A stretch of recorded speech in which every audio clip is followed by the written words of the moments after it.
Hey everyone, welcome to Locked On Lakers for Wednesday. Brian Kamenetsky, Andy Kamenetsky. The Lakers finally made a decision on their next head coach. And is that decision JJ Redick? Next.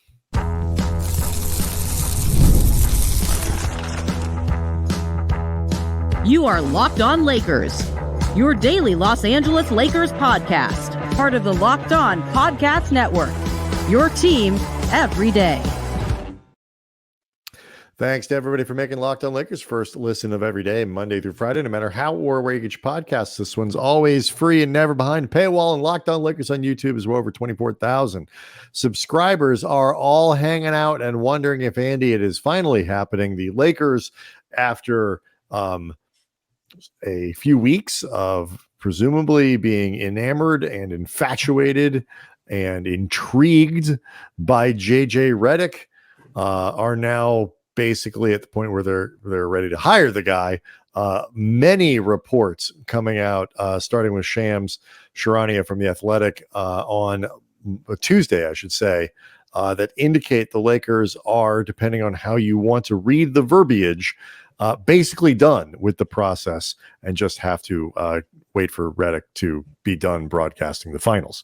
Well, I will read you the actual verbiage so people can truly come to their own conclusions. Quote, the Los Angeles Lakers are zeroing in on JJ Redick as the front runner to be the franchise's next head coach. League and media industry sources told The Athletic. No final decision has been made yet, and the Lakers still have steps remaining in their head coaching search process, league sources said.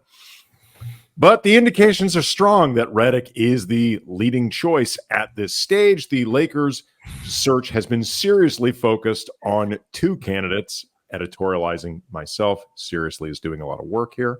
Back to Shams. So is two. Well, no. This part actually is I think accurate. Redick and Pelicans associate head coach James Borrego. Back to me again. Editorializing. They have been seriously focused on the appearance of two candidates. Back to Shams. I can live with that. Shams. Redick was the first candidate to have a face-to-face meeting with the Lakers 3 weeks ago, and Borrego did an in-person interview with Lakers officials for a second time last week, and the franchise has been impressed with him during the process, according to team sources. Notes that AD and Borrego overlapped briefly in New Orleans, built a rapport. Other interviews have included Quinn, Sam Cassell, Micah Nori, David Adelman, but also pointing out, quote, Redick, a media analyst, is serving as a color commentator for the NBA Finals, which start Thursday night in Boston, fueling belief around the NBA that a potential hiring would officially take place and be announced after the series, which could end, I believe, June 23rd. And the draft is, I believe, June 26th. Yep. This from Dan Woike of the LA Times. With the NBA Finals set to begin on Thursday in Boston, the Lakers still don't have a head coach, and according to people with direct knowledge of the search who are not authorized to speak publicly, are in no rush to end the process. While the internal messaging remains that the process is ongoing and any finality is premature, speculation continues to be focused on JJ Redick and the strong likelihood he ends up as the team's next head coach. And I am correct. June 23rd is the potential Game 7, and the draft is June 26th. Presumably, the Lakers don't have to take up so much time with their press statement and the introductory press conference for JJ Redick that they can actually discuss the draft leading up to it. And certainly they can get a jump on the paperwork. It's like, but like, look, the Borrego thing, and we'll get into the assistant coaches potentially because both Shams and Dan Woike pointing out that Borrego is very high on the Lakers list for potential guys to fill out the staff for a Redick regime. But like, you do get the sense, you talk about, Andy, is like, heavy lifting, which words in those statements are doing a lot of heavy lifting. It's almost as if, like, let's pretend like there was like a Rooney rule in the NBA, and like the rule was you have to interview people who aren't JJ Redick. Like, that's what James Borrego feels like. I've described this before. Candidate who is not JJ Redick. I've described this before. This is the non-racial version of the Rooney Rule. Yes. And so look, you can, the pushback here, what tells me that, like, you can read the euphemisms and all that stuff in a lot of different ways. This is sort of the fun language that Shams and Woj and stuff do now around like the draft, when they jump on the pick before it's made, like, they are, eyeing blank at whatever. Woike is basically, when somebody like Dan Woike at the LA Times says, strong indications, all that kind of stuff, that Redick is still the guy, then like Redick is still the guy. And, you can kind of euphemism yourself around this, but what tells me that it's not untrue is that the pushback is extraordinarily mild. There is no, strong, no, wait, whoa. They're, with other voices, the Lakers are really enamored, like, this guy, they still want to do another interview with, Micah Nori or David Adelman. None of that is in this stuff. And so, I mean, barring something really weird, JJ Redick going on some sort of coke fueled like crime spree or something like that after game 2 of the finals, does seem to be his job to lose. Yeah. And we've talked about this many times. It has felt very often like they have been cosplaying a coaching search as opposed to actually doing a coaching search in earnest. I said this on the third day of the coaching right. search, that they are sending out all sorts of signals. And we'll get to a second in like sort of how we react to the idea of Redick being the coach. But like, they have been sending, to me, it always felt like they were sending out signals that this was the guy, and that he, at the very least, Redick was starting the race out so far ahead of everyone else that it would take something really bad on his part. Either you find something or he just flops the interview for someone else to get the job. And not much has changed about my perception there. No. And look, as much as the Lakers have occasionally put out leaks pushing back on the idea that this is fait accompli and that, that they really are doing their due diligence, once it gets leaked that JJ Redick has, Pat Riley-esque qualities and vibes to him, you can't walk that back. No. Because then it's like, okay, like, putting aside the idea of how did you manage to land on Pat Riley based on a guy who's never coached anybody older than like 12 years old.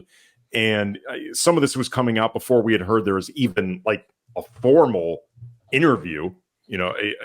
It's never quite known exactly when these conversations take place, but like, this stuff was coming out pretty early. So it is a very good podcast, Andy. You have to admit, it's an excellent podcast. And there's a lot of, we've discussed before, contextual differences between JJ Redick's, if you're comparing backstories, if nothing else, the idea that, Pat Riley is often remembered as the guy that got plucked from the booth and was just tossed into the fire because the Lakers had so much confidence in him. And you forget about the fact that he had been an assistant coach for a couple seasons, including a championship season, the first with Showtime, then goes to the booth. Then the Lakers actually originally planned to have Pat Riley and Jerry West be co-coaches until Jerry West, during a live press conference, said, F that. Pat Riley's the coach.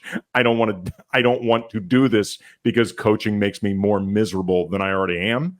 So, like, forget the idea of even how they landed on Pat Riley.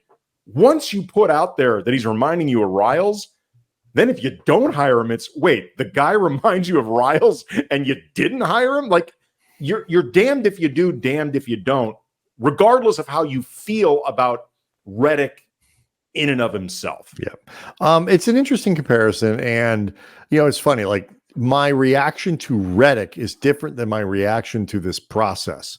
And so we'll start breaking down all of these things next. Locked On Lakers is brought to you by BetterHelp. Sometimes we just need an opportunity to get feelings and thoughts off our chests, big and small. Certain things can really start to get to you, and it's important to let it out, and with somebody who's unbiased in your life, and to have that outlet like that we hope Locked On Lakers can be for a lot of our listeners and viewers, just that common passion and love and fascination that we have with the Lakers. There can be hopefully a nice distraction from real life with this show 5 days a week. But at the same time, I don't care how much purple and gold blood you bleed. Everybody's got more pressing issues than the Lakers. And again, it is so important to have somebody that you can speak with about these issues. And I can attest to how much being with a therapist helped me and my family during a really difficult period. And therapy is different for everyone, and it's a great process. And if you're thinking of starting therapy, give BetterHelp a try. It's entirely online, designed to be flexible, suited to your schedule. Visit BetterHelp.com/LockedOnNBA to get 10% off your first month. That's BetterHelp, HELP.com/LockedOnNBA. It's funny, the Riley thing, Andy, because you mentioned the contextual differences between the two of them. It's funny too. Like, Rob Pelinka is, Jeannie Buss is obviously a little older than us. But how old is Rob Pelinka? Rob Pelinka is roughly our age because he played with the Fab Five. He's 54. He's a couple years older than you, and significantly older than me because you're very old. Jeannie's in her 60s. Jeannie's in her 60s, but wasn't in charge of the team when Pat Riley was made the coach, and Rob Pelinka was in high school. So, like, it's easy to. Jeannie's in her early 60s, by the way. Just to be clear, we always want to be accurate and delicate and sensitive when it comes to aging women, because God knows they deal with enough bleep with that without us being in the middle of it. So, the contextual differences are like the people making the comparisons theoretically inside the organization or thinking nostalgically about the Pat Riley comparison weren't around when Pat Riley was tapped to be the next Lakers head coach, and they weren't there. And the team was a championship level team when Riley got that roster and all of these other things. And so, there are a lot of contextual differences. And the other thing I thought was interesting is, like, I was listening to Jovan Buha talk. He gave it, a little update that he did on his outstanding YouTube channel, which everyone should be subscribing to in addition to this one. Buha's Block is what it's called. And so he did an update, and he mentioned that, this is a head coaching class that is without stars.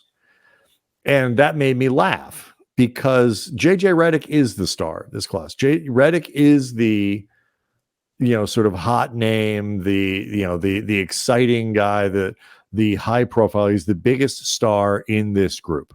And that doesn't make him bad. That doesn't mean he's going to fail. It doesn't mean but the idea that the Lakers didn't zero in, to use Shams's term, on the star of the class is ludicrous.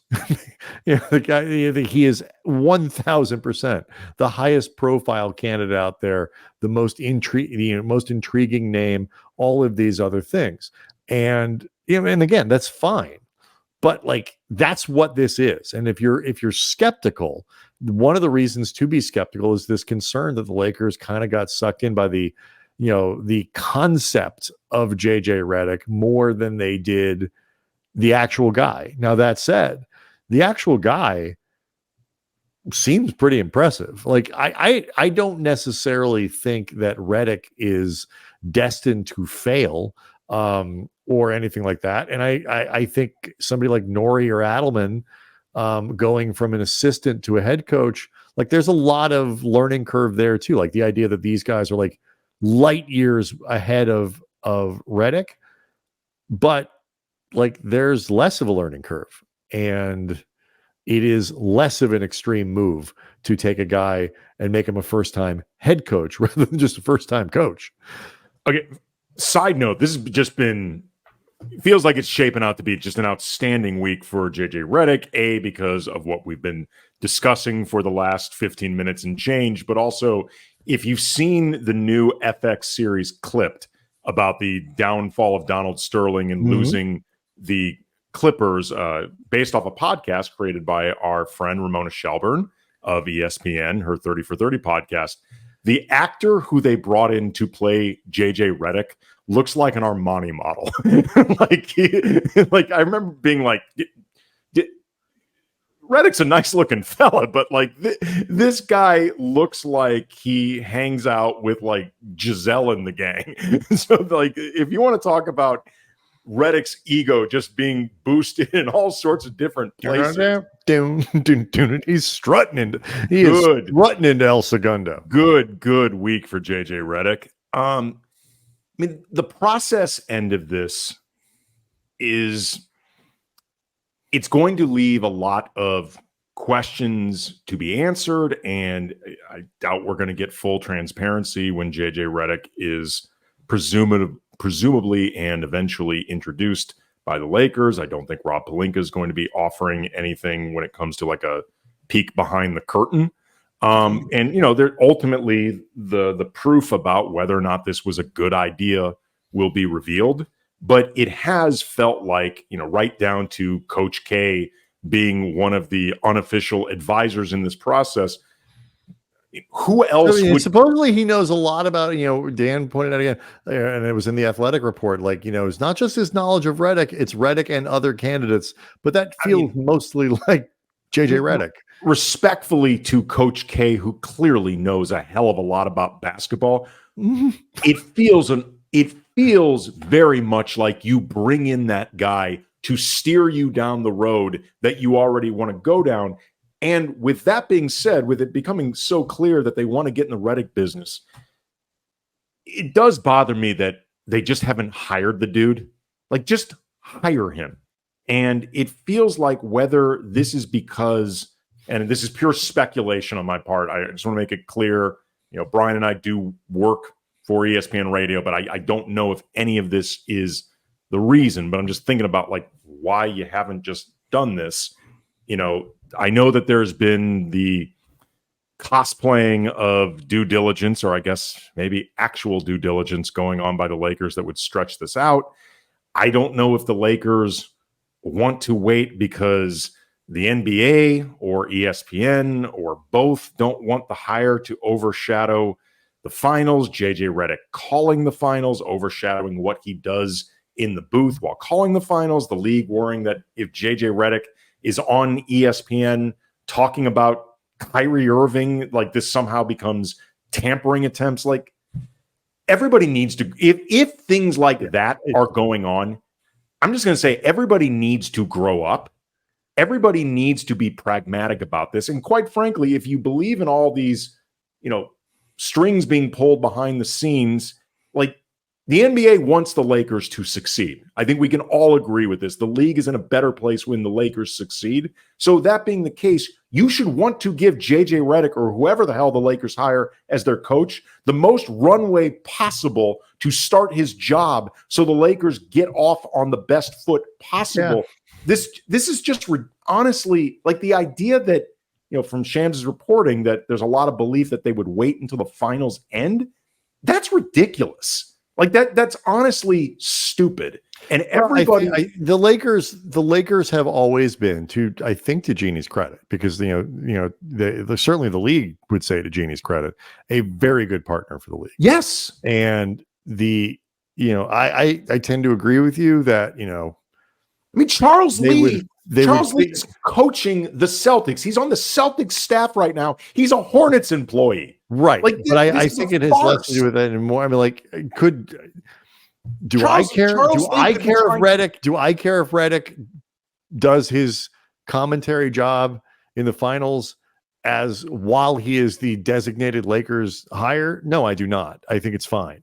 The NBA might, or Redick might feel some sort of obligation to leave, or it may be something contractual. I have no idea, but it does seem to be that the everything I have read, everything I have heard is that that ESPN doesn't want to, because originally it was supposed to be, I think Doc was supposed to be doing Redick's gig. Like, that appears to be the thing. Like, just the ESPN doesn't want to lose their broadcast team again right before. I understand what you're saying. I agree with you. Shouldn't have to. And again, Don't you think, like, let's assume the Lakers have officially really have zeroed in on JJ Redick and everything is what it appears, and there's just been zero reason to think otherwise.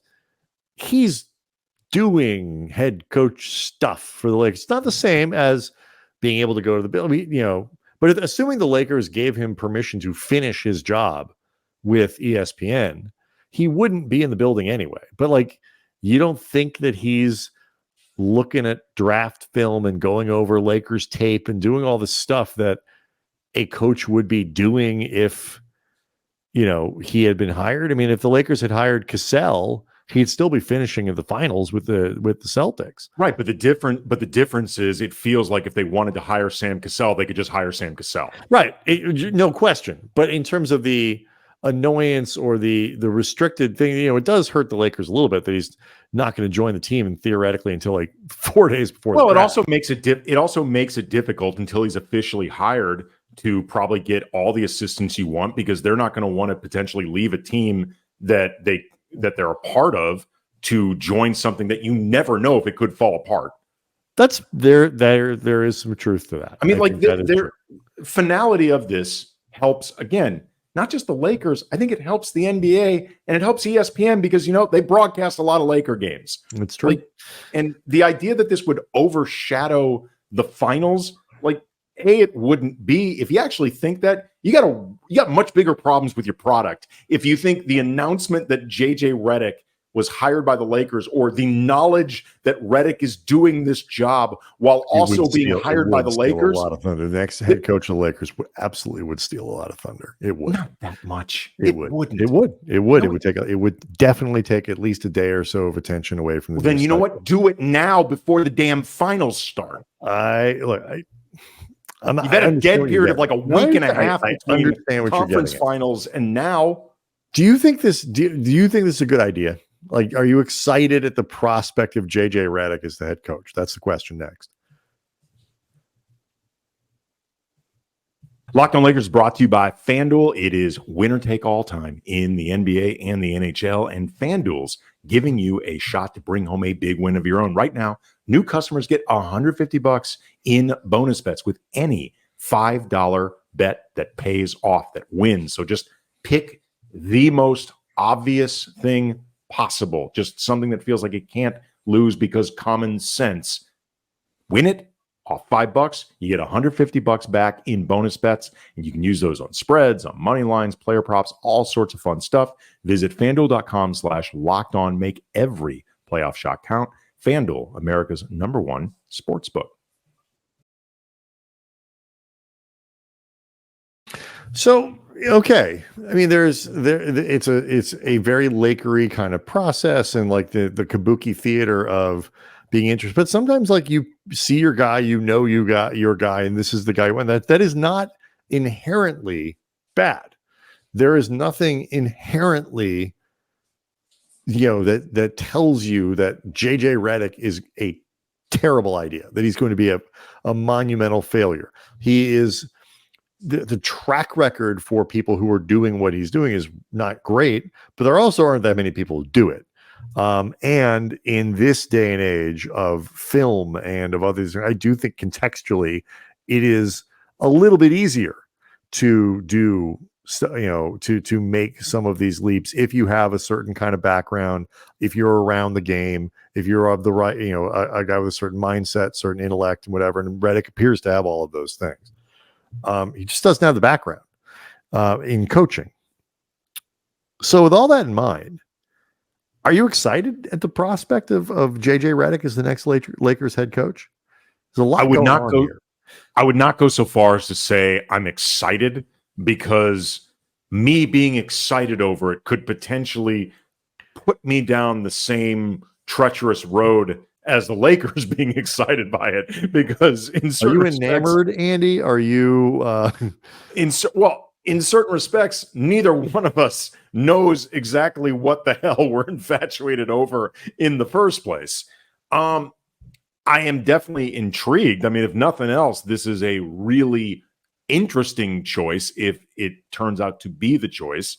And being fully honest, if the Lakers had as an organization a better track record with picking coaches, and there was something that you could look at, say like this was Rob Pelinka's second hire in 5 years, or, you know, Rob Pelinka had been with the organization longer and this was going to be his, I don't know, third hire in 17 years, like whatever, something where you have actual tangible proof of the front office knowing what they want in a coach and being consistent with it, or frankly, evidence that they find the coach all that important in the first place, then maybe I would be more confident with the idea of, you know what, JJ Redick is basically clay to be molded, but they know exactly why they chose that clay.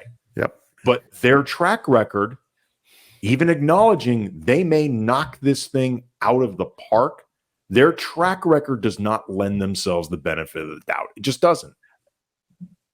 To your point, what they do with the roster this offseason is probably more important. Like, there's no probably. Yeah. I mean, so like, I think I'll put it this way. Let's say I think that, I mean, I with all the same caveats, like I don't really know, and there's no way to know when you put all the factors together, that at least what on paper, what, you know, people who are inside these things, what you hear, what you read about of these different candidates, whatever, I probably am more inclined to go with David Adelman than any of the other guys. But I don't know if David Adelman would be a great head coach for the Lakers or any other team, or how badly he wants to coach the Lakers. Right. I mean, it may be that some of these guys are like, you know what, that's not the gig I want. I'll wait and find one that I like better. Maybe that's part of it. I don't know.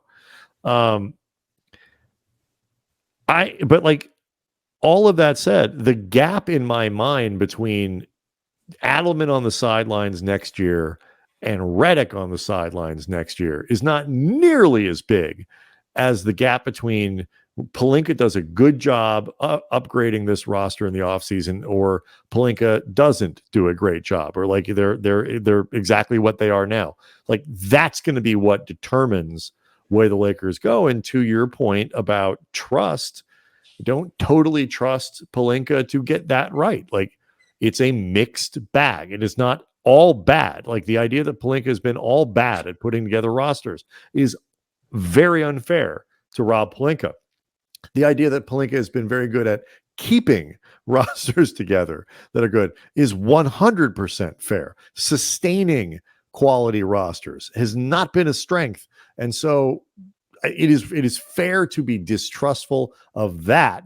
And that will hamstring or enhance Redick's opportunity to be good this year. Well, furthering that idea of sustainability with your own choices and what Rob Pelinka's decided to do, you can make an argument that part of the reason it becomes difficult to trust them with hiring coaches isn't even the idea that they can't identify a good coach at all, or they can't find a coach that would be successful, because the two coaches that Rob Pelinka has hired, one won a championship in his first season. The other went to the Western Conference Finals in his first season, despite being saddled for the first half of the season and change with a roster that completely did not work. So this gets back to, and I'm not trying to, wave away the idea that during Frank Vogel's last season with the Lakers, I think he was outwardly upset with the roster that he had, and over time was, I think, trying too hard to cram square pegs into round holes. And I think Darvin Ham did a lot of that during his second season. We talked about that regression, but it also speaks to, again, that observation that I've been making about this organization, for a decade plus. And to be fair, before Rob Pelinka was any part of it other than Kobe's agent, I don't think they really know what they want in a coach, because they don't necessarily care that much about the coach, which means the good aspects of Frank Vogel or the good aspects of Darvin Ham, they don't value them the way other organizations would. And the best example of it was the fake extension that Frank Vogel got. Like, the idea that you would give a coach that was, I think, 2 seasons removed from a championship, that joke of an extension. I know he was like your 3rd or 4th choice at best when you hired him, but it worked. Like, it bore fruit. Right. And part of the reason Vogel was, it didn't work in that last year is because you gave him a roster that was very clearly not the kind of roster he wanted to coach. And a player in Russell Westbrook that he was clashing with. The problem was Russ. Like, again, Vogel was not perfect, but the problem in this situation was Russ. And you took the side of a player that at best was going to be part of your organization for 1 more year. To your point, I think it is one that I think you've made before. The everydayers will certainly recognize it, and is one that you need to keep making. In terms of providing Redick and infrastructure, a lot in Dan Woike's report about the types of assistant coaches that the Lakers are looking for, and we will get into that tomorrow and throughout the rest of the week. But it should be said, these are high-profile people. Borrego, who is an associate head coach, is on that list. They're talking about Cassell is on there too, but Scott Brooks and other really. I hope they bring in Brooks, man. Yeah, I know you mentioned that the other day. But some really high profile names. Greg St. John, who is very well thought of, and Rajon Rondo. That will cost money. And that way, but that's the type of infrastructure that you would think would be the sort of thing that Redick would need. Okay, great. Let's see what happens. To your point, though, that the Lakers don't really know what they want in a coach. I'll read this from Shams' report. This is stuff that's been reported by Shams and Jovan multiple times, but it bears repeating. The Lakers have been seeking a coach who has the potential and staying power to be their head man for now and the long term, as someone who will command the locker room and hold players accountable, as well as tirelessly game plan and provide a level of structure and organization, according to those sources. It is believed the franchise views Redick as the candidate who can check those boxes. I certainly hope so. But if those are that is meaningless. That is gobbledygook. That is obviously you want a guy who can be your coach and be successful now and in the future. And obviously you want somebody who will tirelessly game plan as opposed to being like, you know what, it's Sunday and I don't feel like doing that, and just not game plan. And you obviously want someone who will provide a level of structure and organization as opposed to just rolling a ball out there and being like, wee, these things are so obvious as to be completely meaningless. And if that's the list, I agree with you, Andy. The Lakers are at the very least lousy at articulating what they want in a coach. Well, to be fair, I don't think they've given it a lot of thought. They've had many opportunities. Locked On Lakers on YouTube is where you can go hang out with over 24,000 subscribers who are all reacting to the concept of JJ Redick. We will, keep talking about this because he is a vessel into which we can all pour our hopes and dreams, and it is a fascinating hire. I'm excited for the year. It's gonna be great for us, from a content standpoint. And we'll just keep kicking this thing around going forward to see everyone tomorrow.